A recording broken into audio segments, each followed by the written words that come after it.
How to Do What You Love by Paul Graham. To do something well, you have to like it. That idea is not exactly novel. We've got it down to 4 words.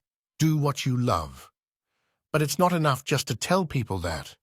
Doing what you love is complicated. The very idea is foreign to what most of us learn as kids. When I was a kid, it seemed as if work and fun were opposites by definition. Life had 2 states. Some of the time adults were making you do things, and that was called work. The rest of the time you could do what you wanted, and that was called playing. Occasionally the things adults made you do were fun, just as occasionally playing wasn't. For example, if you fell and hurt yourself. But except for these few anomalous cases, work was pretty much defined as not fun, and it did not seem to be an accident.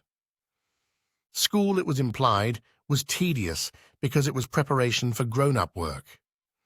The world then was divided into 2 groups, grown-ups and kids. Grown-ups, like some kind of cursed race, had to work. Kids didn't, but they did have to go to school, which was a dilute version of work meant to prepare us for the real thing. Much as we disliked school, the grown-ups all agreed that grown-up work was worse and that we had it easy. Teachers in particular all seemed to believe implicitly that work was not fun, which is not surprising. Work wasn't fun for most of them. Why did we have to memorize state capitals instead of playing dodgeball? For the same reason, they had to watch over a bunch of kids instead of lying on a beach.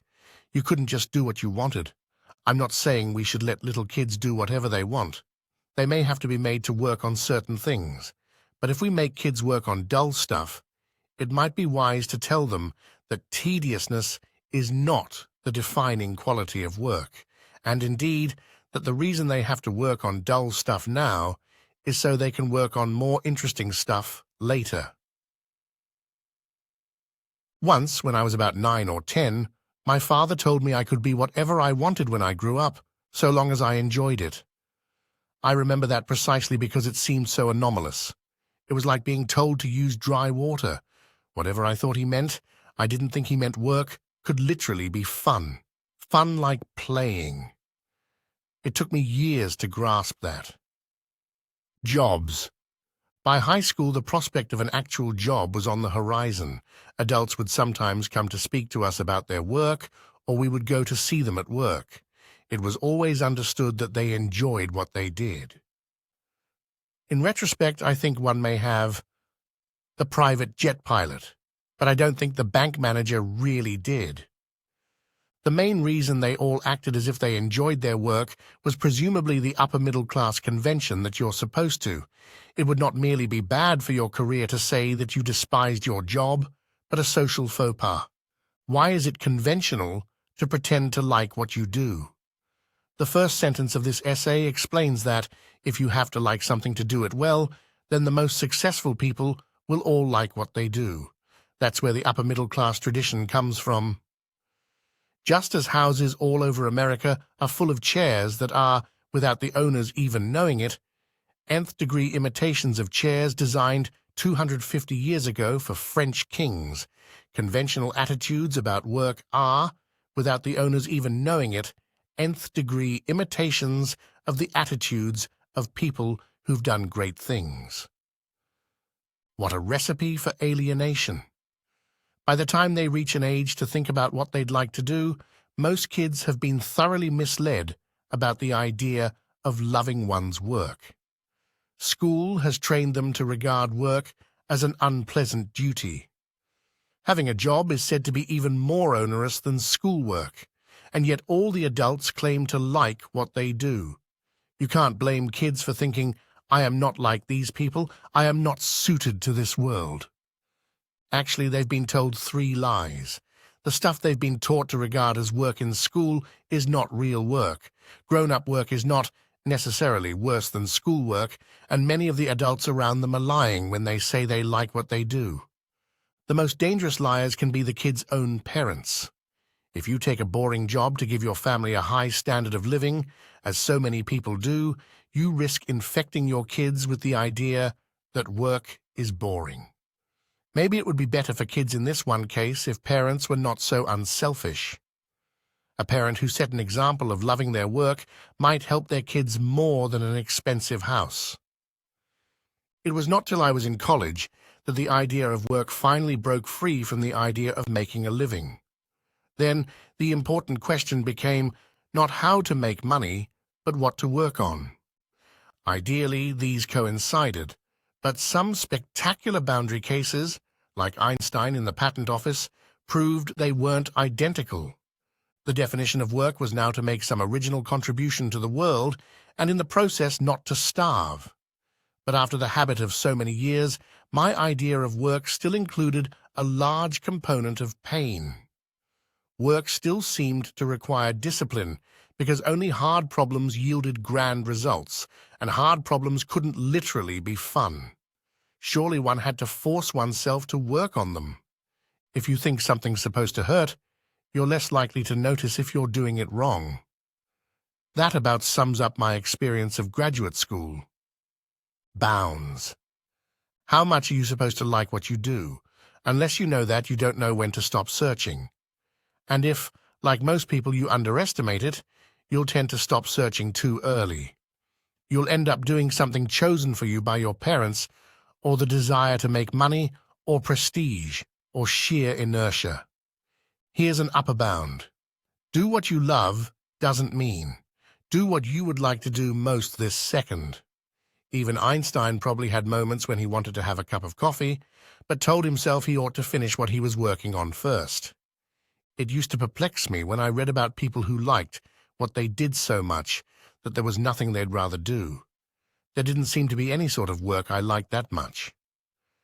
If I had a choice of A, spending the next hour working on something, or B, be teleported to Rome and spend the next hour wandering about, was there any sort of work I'd prefer? Honestly, no. But the fact is, almost anyone would rather, at any given moment, float about in the Caribbean, or have sex, or eat some delicious food, than work on hard problems. The rule about doing what you love assumes a certain length of time. It doesn't mean do what will make you happiest this second, but what will make you happiest over some longer period, like a week or a month. Unproductive pleasures pall eventually. After a while, you get tired of lying on the beach. If you want to stay happy, you have to do something. As a lower bound, you have to like your work more than any unproductive pleasure. You have to like what you do enough that the concept of spare time seems mistaken, which is not to say you have to spend all your time working. You can only work so much before you get tired and start to screw up. Then you want to do something else, even something mindless. But you don't regard this time as the prize and the time you spend working as the pain you endure to earn it. I put the lower bound there for practical reasons. If your work is not your favorite thing to do, you'll have terrible problems with procrastination. You'll have to force yourself to work, and when you resort to that, the results are distinctly inferior. To be happy, I think you have to be doing something you not only enjoy, but admire. You have to be able to say at the end, wow, that's pretty cool. This doesn't mean you have to make something. If you learn how to hang glide, or to speak a foreign language fluently, that will be enough to make you say, for a while at least, wow, that's pretty cool. What there has to be is a test. So one thing that falls just short of the standard, I think, is reading books. Except for some books in math and the hard sciences, there's no test of how well you've read a book, and that's why merely reading books doesn't quite feel like work. You have to do something with what you've read to feel productive. I think the best test is one Gino Lee taught me, to try to do things that would make your friends say, wow, but it probably wouldn't start to work properly till about age 22 because most people haven't had a big enough sample to pick friends from before then. Sirens. What you should not do, I think, is worry about the opinion of anyone beyond your friends. You shouldn't worry about prestige. Prestige is the opinion of the rest of the world. When you can ask the opinions of people whose judgment you respect, what does it add to consider the opinions of people you don't even know? This is easy advice to give. It's hard to follow, especially when you're young. Prestige is like a powerful magnet that warps even your beliefs about what you enjoy. It causes you to work not on what you like, but what you'd like to like. That's what leads people to try to write novels. For example, they like reading novels. They notice that people who write them win Nobel Prizes. What could be more wonderful, they think, than to be a novelist? But liking the idea of being a novelist is not enough. You have to like the actual work of novel writing if you're going to be good at it. You have to like making up elaborate lies. Prestige is just fossilized inspiration. If you do anything well enough, you'll make it prestigious. Plenty of things we now consider prestigious were anything but at first. Jazz comes to mind, though almost any established art form would do. So just do what you like and let prestige take care of itself. Prestige is especially dangerous to the ambitious. If you want to make ambitious people waste their time on errands, the way to do it is to bait the hook with prestige. That's the recipe for getting people to give talks, write forewords, serve on committees, be department heads, and so on. It might be a good rule simply to avoid any prestigious task. If it didn't suck, they wouldn't have had to make it prestigious. Similarly, if you admire two kinds of work equally, but one is more prestigious, you should probably choose the other. Your opinions about what's admirable are always going to be slightly influenced by prestige, so if the two seem equal to you, you probably have more genuine admiration for the less prestigious one. The other big force leading people astray is money. Money by itself is not that dangerous. When something pays well, but is regarded with contempt, like telemarketing or prostitution or personal injury litigation, ambitious people aren't tempted by it. That kind of work ends up being done by people who are just trying to make a living. Tip: avoid any field whose practitioners say this. The danger is when money is combined with prestige, as in, say, corporate law or medicine. A comparatively safe and prosperous career with some automatic baseline prestige is dangerously tempting to someone young who hasn't thought much about what they really like. The test of whether people love what they do is whether they do it even if they weren't paid for it, even if they had to work at another job to make a living. How many corporate lawyers would do their current work if they had to do it for free in their spare time and take day jobs as waiters to support themselves? This test is especially helpful in deciding between different kinds of academic work because fields vary greatly in this respect. Most good mathematicians would work on math even if there were no jobs as math professors, whereas in the departments at the other end of the spectrum, the availability of teaching jobs is the driver. People would rather be English professors than work in ad agencies, and publishing papers is the way you compete for such jobs. Math would happen without math departments, but it is the existence of English majors, and therefore jobs teaching them, that calls into being all those thousands of dreary papers about gender and identity in the novels of Conrad. No one does that kind of thing for fun. The advice of parents will tend to err on the side of money. It seems safe to say there are more undergrads who want to be novelists and whose parents want them to be doctors than who want to be doctors and whose parents want them to be novelists. The kids think their parents are materialistic. Not necessarily. All parents tend to be more conservative for their kids than they would for themselves, simply because, as parents, they share risks more than rewards. If your 8-year-old son decides to climb a tall tree, or your teenage daughter decides to date the local bad boy, you won't get a share in the excitement. But if your son falls, or your daughter gets pregnant, you'll have to deal with the consequences. Discipline. With such powerful forces leading us astray, it's not surprising we find it so hard to discover what we like to work on. Most people are doomed in childhood by accepting the axiom that work equals pain. Those who escape this are nearly all lured onto the rocks by prestige or money. How many even discover something they love to work on? A few 100,000 perhaps out of billions. It's hard to find work you love. It must be, if so few do. So don't underestimate this task, and don't feel bad if you haven't succeeded yet. In fact, if you admit to yourself that you're discontented, you're a step ahead of most people who are still in denial. If you're surrounded by colleagues who claim to enjoy work that you find contemptible, odds are they're lying to themselves. Not necessarily, but probably. Although doing great work takes less discipline than people think, because the way to do great work is to find something you like so much that you don't have to force yourself to do it, finding work you love does usually require discipline. Some people are lucky enough to know what they want to do when they're 12 and just glide along as if they were on railroad tracks. But this seems the exception. More often, people who do great things have careers with the trajectory of a ping-pong ball. They go to school to study A, drop out, and get a job doing B, and then become famous for C after taking it up on the side. Sometimes jumping from one sort of work to another is a sign of energy, and sometimes it's a sign of laziness. Are you dropping out or boldly carving a new path? You often can't tell yourself.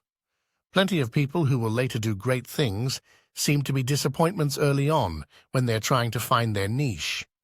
Is there some test you can use to keep yourself honest?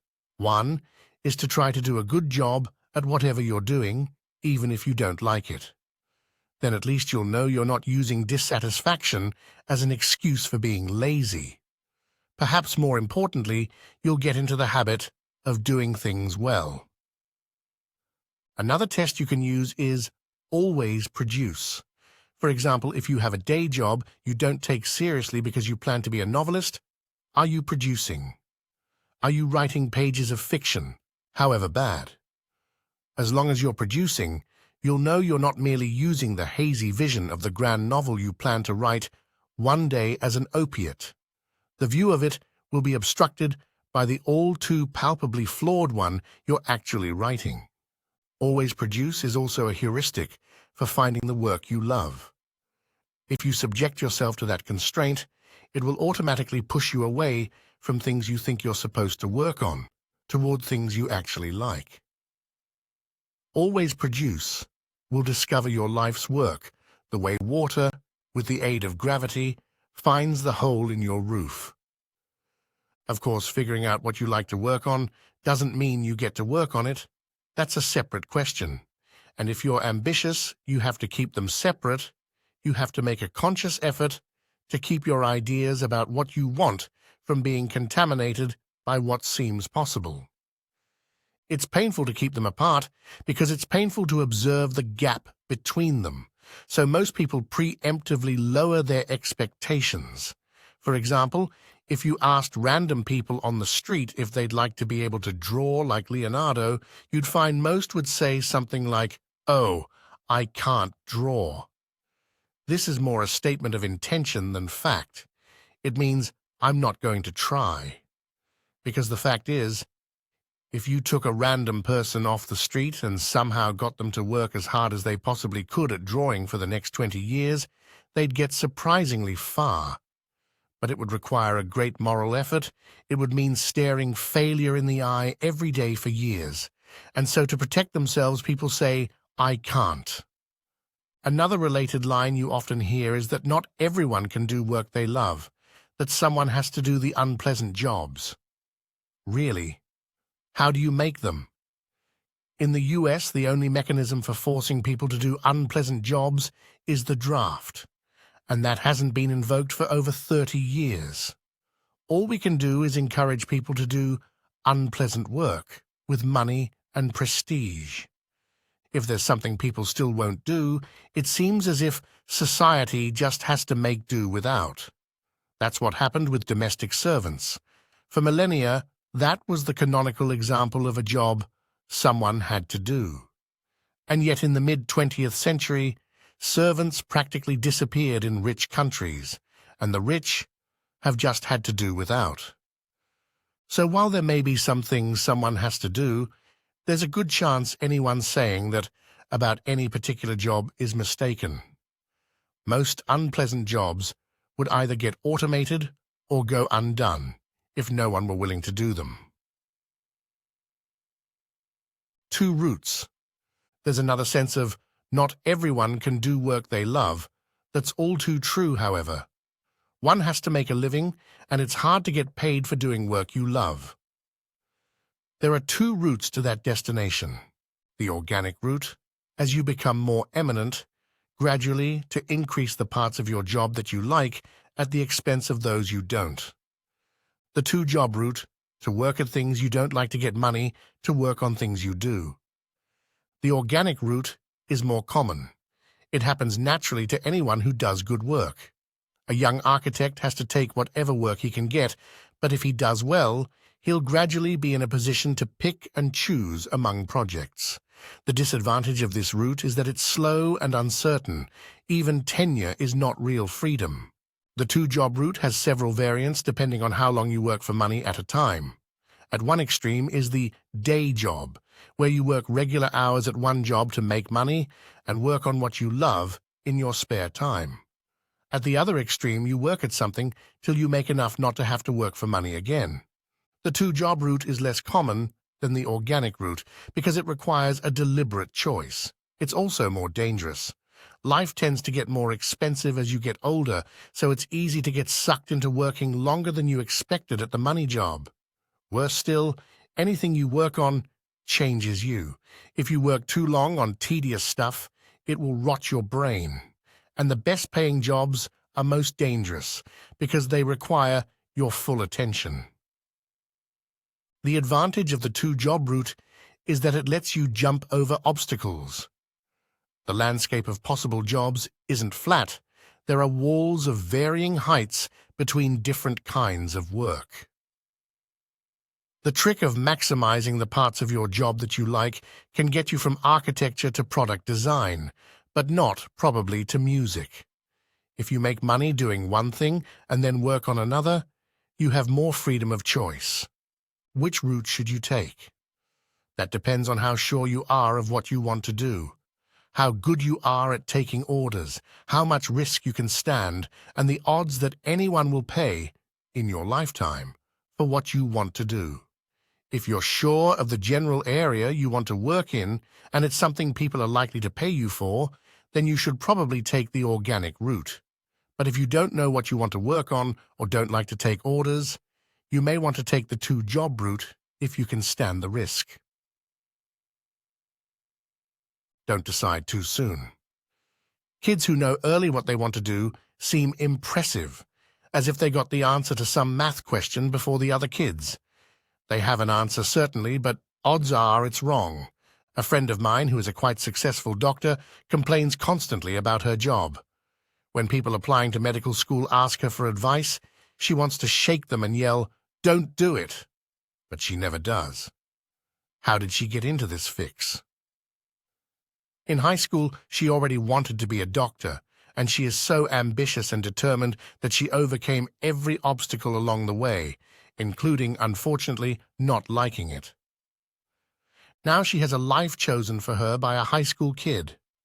When you're young, you're given the impression that you'll get enough information to make each choice before you need to make it. But this is certainly not so with work. When you're deciding what to do, you have to operate on ridiculously incomplete information. Even in college, you get little idea what various types of work are like. At best, you may have a couple internships, but not all jobs offer internships, and those that do don't teach you much more about the work than being a bat boy teaches you about playing baseball. In the design of lives, as in the design of most other things, you get better results if you use flexible media.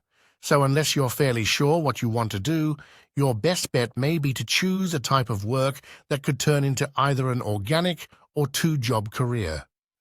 That was probably part of the reason I chose computers. You can be a professor, or make a lot of money, or morph it into any number of other kinds of work. It's also wise, early on, to seek jobs that let you do many different things, so you can learn faster what various kinds of work are like. Conversely, the extreme version of the two-job route is dangerous because it teaches you so little about what you like.